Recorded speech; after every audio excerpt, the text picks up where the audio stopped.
Haunted hospital. रात का time था। हवा थोड़ी ठंडी थी और आसमान पे आधी छुपी चांदनी।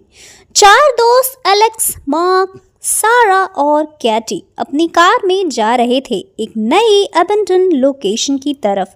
ये उनकी हॉबी थी, छोड़ी हुई जगहें एक्सप्लोर करना, वीडियोस बनाना और लोगों को दिखाना कि घोस्ट सिर्फ कहानी नहीं, रियल में भी हो सकते हैं। मार्क ने उस रात एक पुरानी न्यूज़ आर्टिकल निकाली थी। क्रेस्टफील्ड हॉस्पिटल 1987 में बंद, पेशेंट और स्टाफ गायब, रीजन अननोन। एलेक्स एक्साइटेड था। गाइस, यही परफेक्ट जगह है, हॉन्टेड, आइसोलेटेड और बिल्कुल अनटच्ड। केटी ने हाँ में सर हिला दिया, पर उसके चेहरे पे हल्का सा डर था। उसने कहा, मुझे थोड़ा अजीब लग रहा है, पता नहीं क्यों। सारा हंसी, टेंशन मत ले, हम 4 लोग हैं, क्या होगा। और बस कार रुक गई एक पुरानी बिल्डिंग के सामने, क्रेस्टफील्ड मेंटल असाइलम।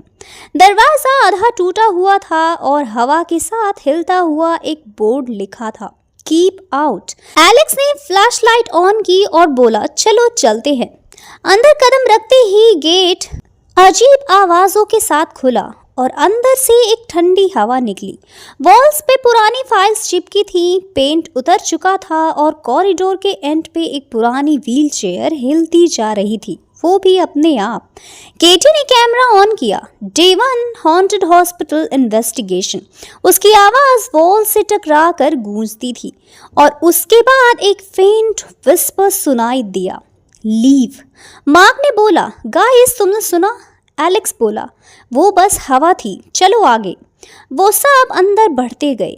हर कदम के साथ वुडन फ्लोर क्रैक कर रहा था, जैसे कोई नीचे से सांस ले रहा हो। The surgery room. वो एक बड़े रूम में घुसे जहां लिखा था सर्जरी ब्लॉक बी। टेबल पर पुराने सर्जिकल टूल्स पड़े थे, रस्टेड और खून के दाग से भरे हुए। सारा ने हाथ लगाया, इतने सालों बाद भी, पर जैसे ही उसने टच किया उसके फ्लैशलाइट ब्लिंक हुई और एक सेकंड के लिए उसने देखा एक नर्स उसके पीछे खड़ी थी, जिसके मुंह पे मास्क और आंखें बिल्कुल काली थी। सारा चीखने ही वाली थी, पर जब दोबारा देखा वहां कोई नहीं था। उसने छुपाया और कुछ नहीं बोला। The record room. मार्क एक पुराने रूम में गया जहां शेल्फ्स पे पेशेंट की फाइल्स थी। उसने एक फाइल उठाई, patient number 67, subject Alex Miller, transferred from ward C after mental breakdown. Mark का चेहरा सफेद पड़ गया। गाइस, ये नाम देखो, एलेक्स मिलर। एलेक्स हंसता हुआ बोला, कोइंसिडेंस होगा, मेरा भी नाम एलेक्स है, पर फाइल के नीचे लिखा था, patient vanished due to experiment, 17 October 1987। आज भी डेट थी 17 अक्टूबर। सबने एक दूसरे को देखा और हवा और ठंडी लगने लगी। सडनली कॉरिडोर के बाहर से फुटस्टेप्स सुनाई दिए, धीरे धीरे बिल्कुल उनकी तरफ बढ़ते हुए। एलेक्स ने बोला, मार्क, ये तुम हो ना?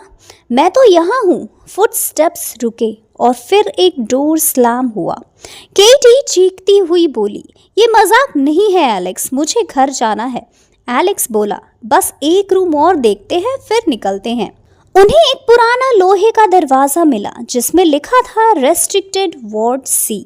सारा ने बोला, यही होगा पेशेंट 67 का वार्ड।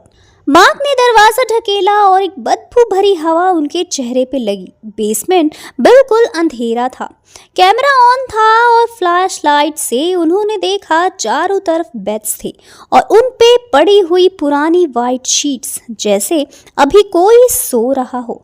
केटी ने शीट उठाई, अंदर कुछ नहीं था, लेकिन जब वो कैमरा एंगल चेंज करती है, बैकग्राउंड में एक फिगर नजर आता है, एक आदमी वाइट पेशेंट गाउन में, जिसका मुंह सिला हुआ था और आंखें खुली। केटी ने कुछ महसूस किया, पलट के देखा, वहां कोई नहीं। उसका हाथ कांप गया। सडनली स्पीकर से एक पुरानी रिकॉर्डिंग बजने लगी, experiment 67 failed, subject turn violent, lock the ward. और उसके तुरंत बाद उन्होंने एक हेवी ब्रीदिंग सुना। एलेक्स ने फ्लैशलाइट घुमाई और कॉर्नर में एक आदमी खड़ा था, सेम पेशेंट गाउन, सेम सिला हुआ मुंह। वो धीरे धीरे उनकी तरफ आने लगा। सारा चीख कर भाग गई। केटी पीछे गिर गई। मार्क ने एलेक्स का हाथ पकड़ा। चलो भागो यहाँ से। पर जैसे ही वो स्टेज पे पहुंचते हैं, एलेक्स रुक गया। कैमरा उसके फेस पे फोकस करता है। उसकी आंखें ब्लैंक थी। उसके हाथ में वो पुरानी फाइल थी जिसमें लिखा था पेशेंट 67 एलेक्स मिलर। और फिर एलेक्स धीरे से बोला, welcome to Crestfield. Lights flicker, door बंद हो गया, कैमरा फ्लोर पे गिर गया और रिकॉर्डिंग वहीं खत्म हो गई। अगली सुबह पुलिस को हॉस्पिटल के बाहर सिर्फ एक कैमरा मिला। फुटेज के लास्ट फ्रेम में एक ब्लर्ड शैडो थी जिसके मुंह पे स्टिचेस और हाथ में एक name tag, Alex Miller. Mark, सारा और कैटी कभी नहीं मिले।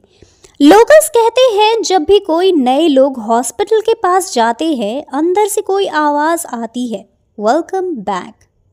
तो दोस्तों, कैसी लगी आपको ये कहानी?